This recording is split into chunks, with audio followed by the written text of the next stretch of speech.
Meir Shapiro and the yeshiva that he himself built.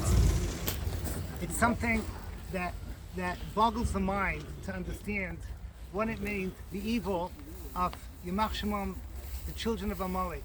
I always say, I know the Rav says it maybe differently, but I always say the difference between a German on the one side and a Pole or a Ukrainian or a Lithuanian or a Hungarian on the other side is that when if you see a Yid learning with or reading from a Sefer Torah, so the Ukrainian comes in and he beats up the Jew. The Hungarian comes in, he beats up the Jew. But the Nazi, who's Mizera Amalek, he goes for the Sefer Torah. He understands what the source of HaKoyach was. When Yamach Shemo, Otto Globotnik, who was in charge of the Operation Reinhardt in this part of the world, when he came into Lublin, the very first thing that he did, the first thing was he went straight for the yeshiva. What did he do? He did not want to kill Bachrin. He did not want to kill Bachrin. He took out the library. It was the most magnificent library in Poland, maybe one of the most magnificent in the world. Rav Meir Shapiro had collected it painstakingly over years and years. He created a big fire, and he bought a marching band, okay, to make sure that the Achzarias was to the most that you can imagine. And for 3 days, the Sfarim were burning down. This was his entrance into Lublin. Sometime afterwards, the following extraordinary Maisa happened. Globotnik, and again, if you ever have a schus to come back to Lublin again, the area of the old Lublin where the Yidden lived is actually very, very beautiful.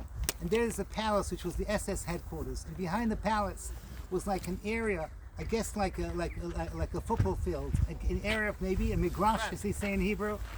And he demanded that every single Jew, without exception, has to be there at a certain point, and without that, there would be dire consequences. So what should the Yidden do? If they don't go, their vada going to be killed. If they do go, it's a suffix. So they decided, we're going. I want you to picture the scene. You have the Kehillah of Lublin. They're all together in one area. This is basically the end of 500 years of glorious history of one of the most Mekaymis HaKadoshim, Ir Ve'ein B'Yisrael, of Lublin. All the way back from the Marshal, like we said, the Chayzim of Lublin, or the Tzaddikim Gedolim, was ending with this story. The Yidden are there together. The guy, Globotnik, comes in, he's already, you can see he's half drunk. The way he set it up was that it was surrounded with barbed wire, and inside you had, as it always was, the Ukrainians were volunteering to do the dirty work with their clubs. Behind that were the Nazis, whatever, their officers with machine guns to do, if it was necessary, to use them as well. He comes in, and you see he's laughing. He's laughing at seeing the Jews over there. The Jews are quivering with fear. What's going to happen next? The Yidden are trying to figure out what's he going to do over here.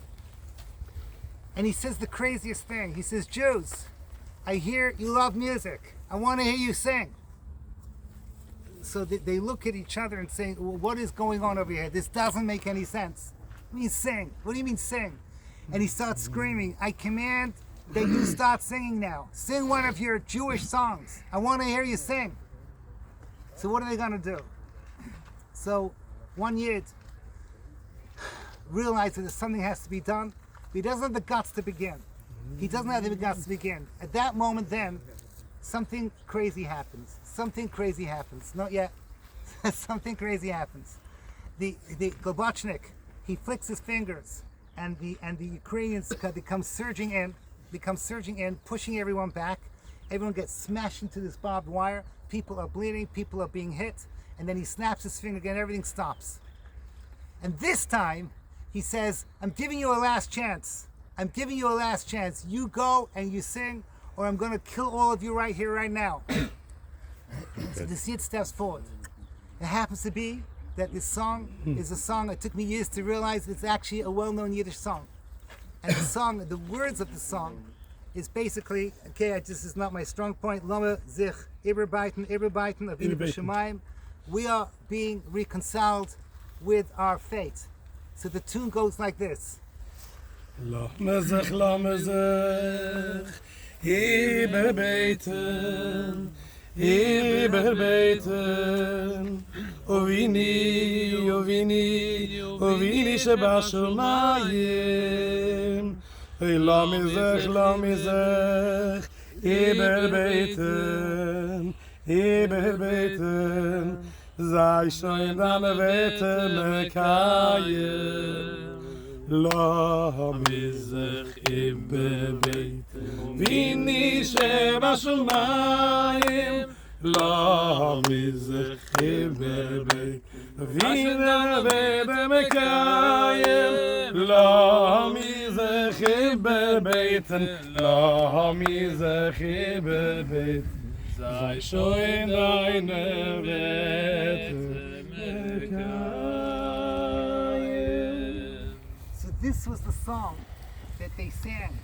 But the problem was that you cannot possibly sing when you're terrified. Ask your bar mitzvah bacha what it's like the first time you get up there. You're terrified, you can't sing. You can't sing. So the Yidden tried to sing it, but it didn't come out. And eventually everything faded away. And they knew that they were going to be in trouble. They knew they were putting their lives in danger. At that point, the Hasidic Yid steps forward. No one knows who he was, who this hero was. And he sang exactly the same song. But he changed the words. The words were... lo mizai, Ibeleben, Ibeleben. Sorry to interrupt. Ibeleben means we will outlive them. Okay, keep going. Ovini, שבשמיים, מבלן זי בלבן, זי שוין deine Wette mekayem, מבלן זי בלבן, ויני שבשמיים, מבלן זי בלבן, זי deine Wette mekayem,